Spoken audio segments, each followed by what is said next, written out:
So let us discuss about comparative models in policing.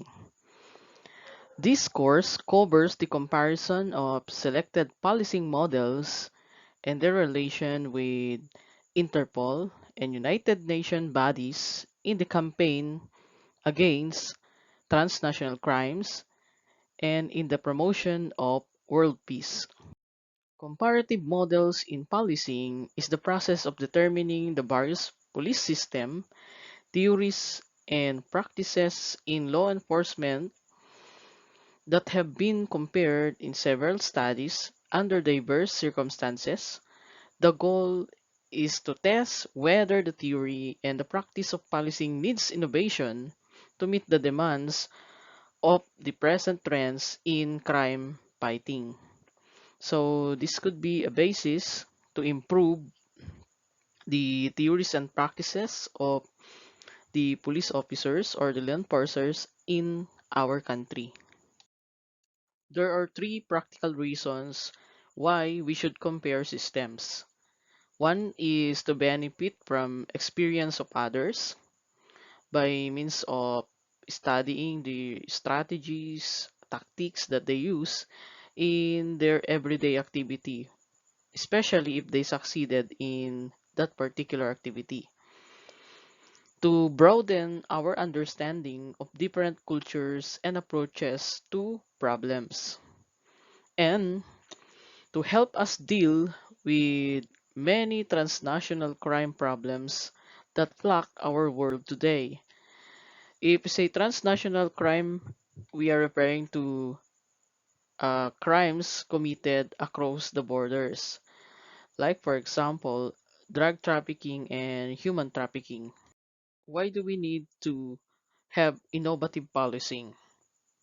As we all know, crime has become increasingly global and sophisticated in nature. Considering the need to achieve more for less, police forces must adopt a new way of thinking.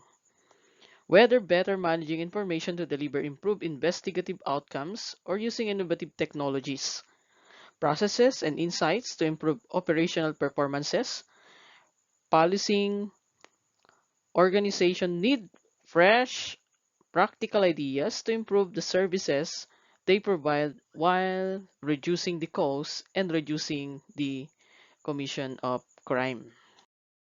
Community policing is a philosophy that promotes organizational strategies that support the systematic use of partnerships and problem-solving techniques to proactively address the immediate conditions that give rise to public safety issues such as crime, social disorder, and fear of crime.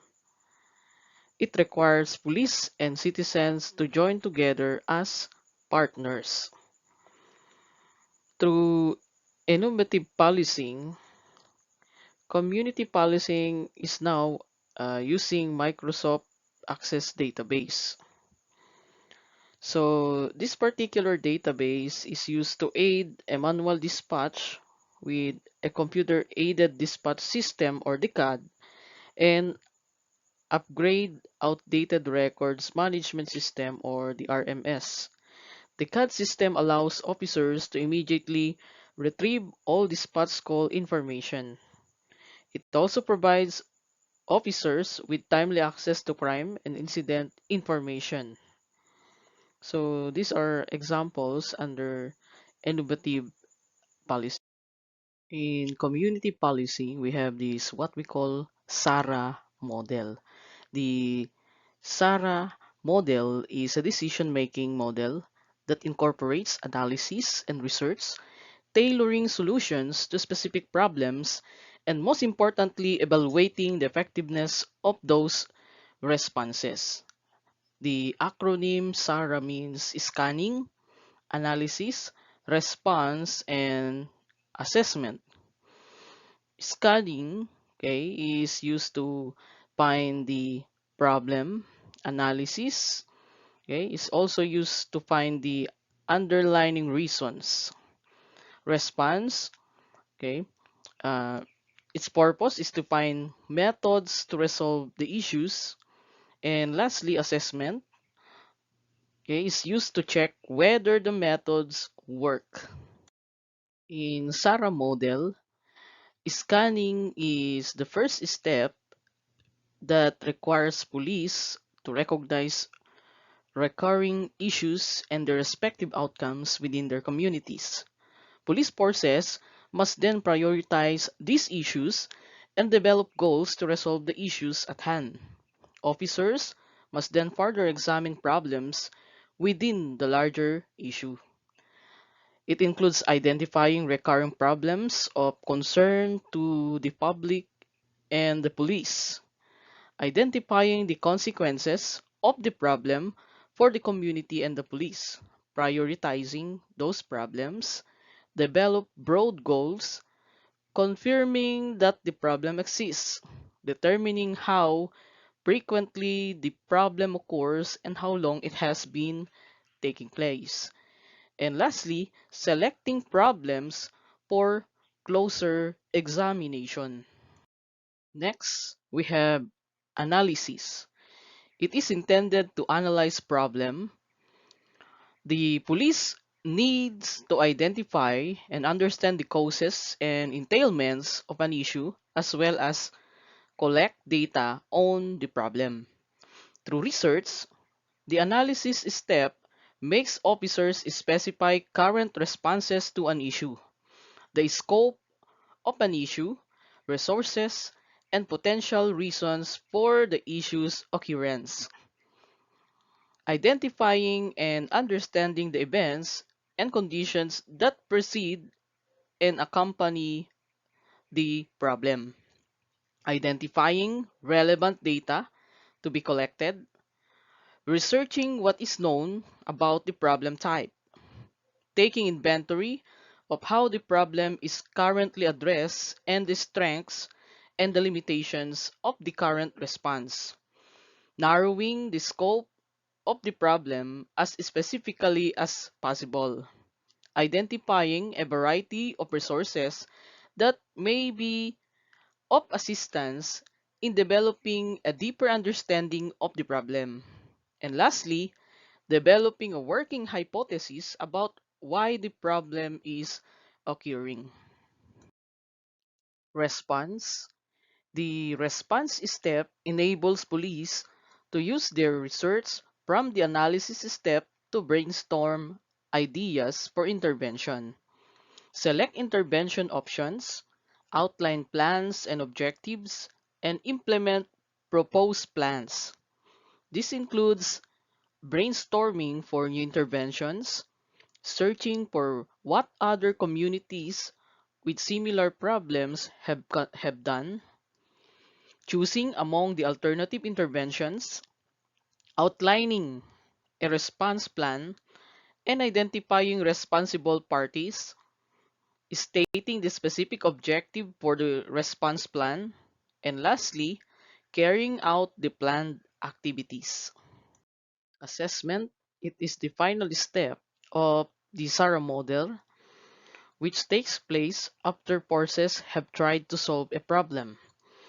Assessment requires police to evaluate the success of their implemented plan and collect data regarding its outcomes. During this step, police forces also determine whether their initial goals were met and try to better ensure continued success. This includes determining whether the plan was implemented or the process of evaluating a certain plan, collecting pre and post response, qualitative and quantitative data, determining whether broad goals and specific objectives were attained, identifying any new strategies needed to augment the original plan, and lastly, conducting ongoing assessment to ensure continued effectiveness.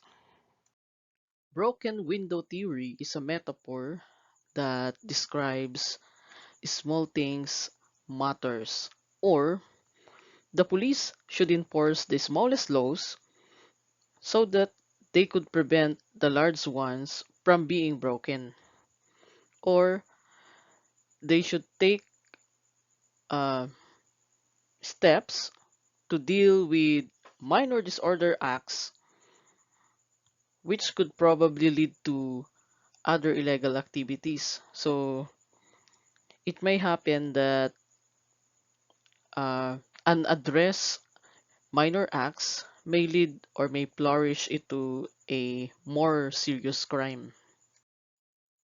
Problem-oriented policing is an approach that seeks to determine the underlying complex mechanisms or the conditions of crime problems, develop tailor-made interventions to address these underlying conditions.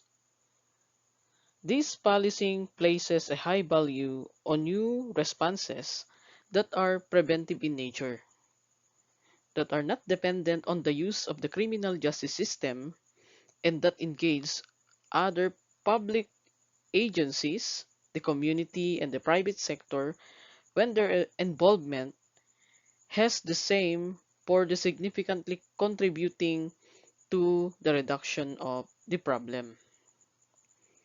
The problem-oriented policing carries a commitment to implementing the new strategy, rigorously evaluating its effectiveness, and subsequently reporting the result in ways that will benefit other police agencies and that will ultimately contribute to building a body of knowledge that supports the further professionalization of police. Pulling levers policing or focus deterrence policing is a focus strategy that attempts to deter specific criminal behavior through fear of specific sanctions or levers, as well as anticipation of benefits for not engaging in crime. Third party policing. It is a police effort that utilizes legal levers to persuade or coerce third parties. Examples, we have regulators, business owners, property owners, or landlords, and others to take responsibility for preventing or reducing crime problems. It is the police who initiate the partnership by creating, enlisting, or coercing third parties to do something about controlling or preventing crimes problems. The third party has access to special type of legal lever, and it is this legal lever that makes the partnership attractive to police and defines the intervention. Hotspots policing strategies focus on small geographic areas or places, usually in urban settings where crime is concentrated. This practice is rated effectively for reducing overall crime and rated promising for reducing violent property, public order, drugs, and alcohol offenses. CompStat Policing is the use of computer statistics to compile information on crimes, victims, times of day crimes took place, and other details that enable present officials to spot emerging crime patterns. The result is a computer-generated map illustrating where and when crime is occurring. With this high-tech pin mapping approach, the police can quickly identify trouble spots as well as causal relationships and then target resources to fight crime strategically. Evidence policing was developed by Professor Lawrence Sherman in 1998. In an evidence-based policing approach, police officers and staff create, review, and use the best available evidence to inform and challenge policies, practices, and decisions. Evidence-based policing does not provide definitive answers that officers and staff should apply uncritically. Officers and staff will reflect on their practice, consider how the best available evidence applies to their day-to-day work, and learn from their successes and failures. The approach should mean officers and staff can ask questions, challenge accepted practices, and innovate them for public interest. There are also styles of policing. We have watchman. It emphasizes informal means of dispute resolution.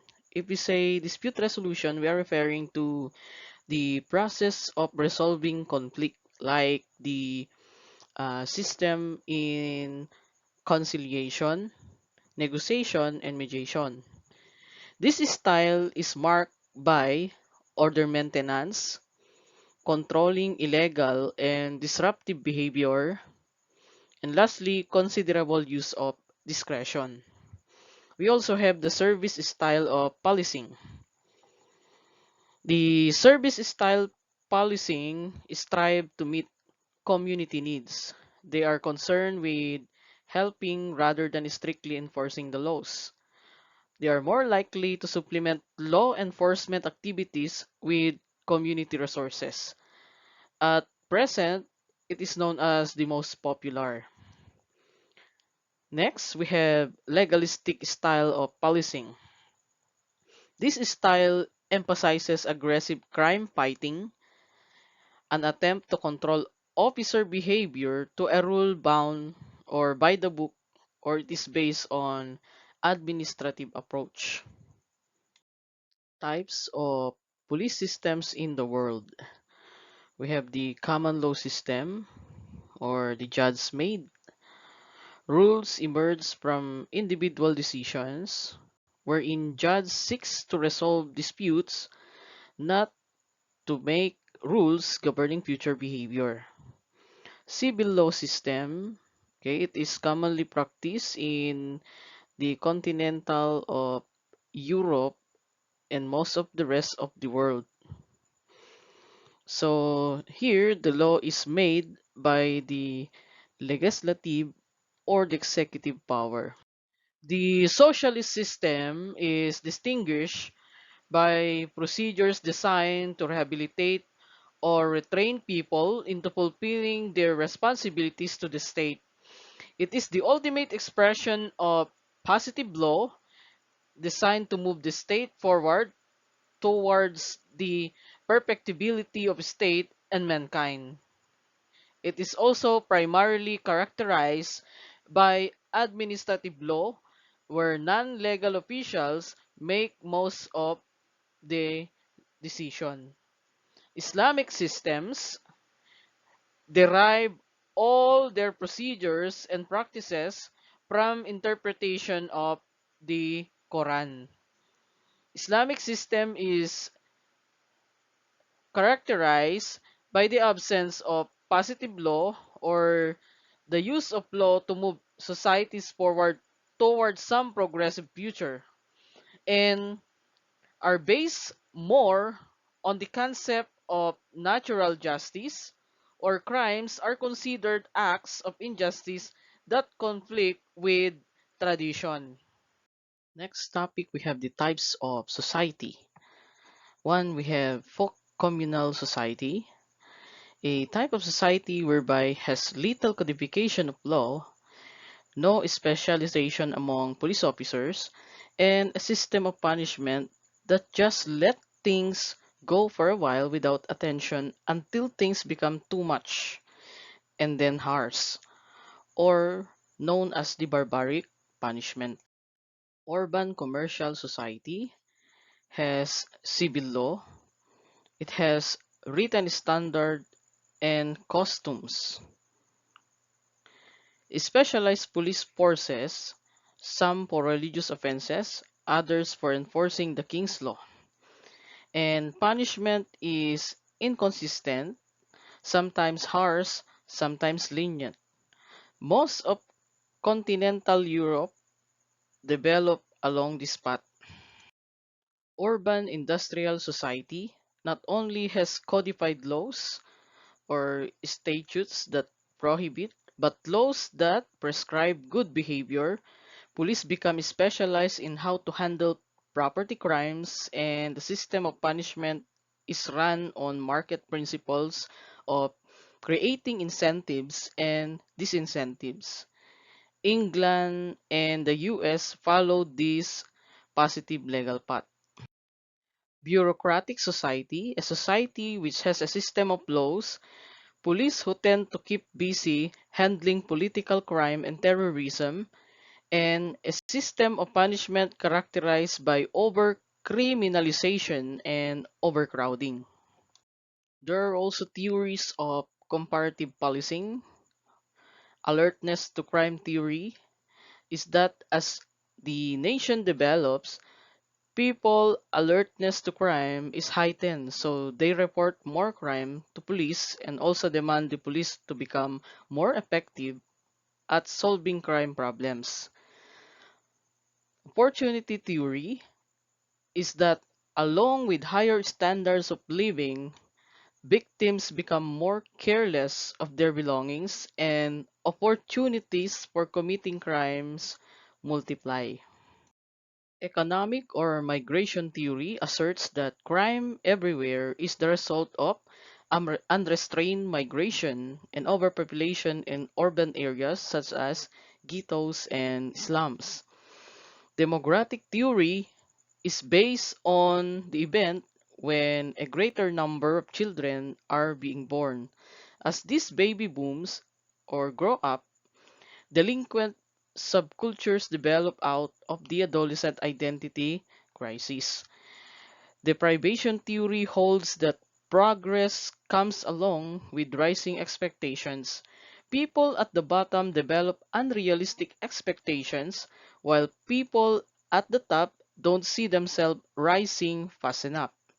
Theory of anomie and synonymy suggests that progressive lifestyles and norms result in disintegration of older norms that once held people together, or this is what we call anomie.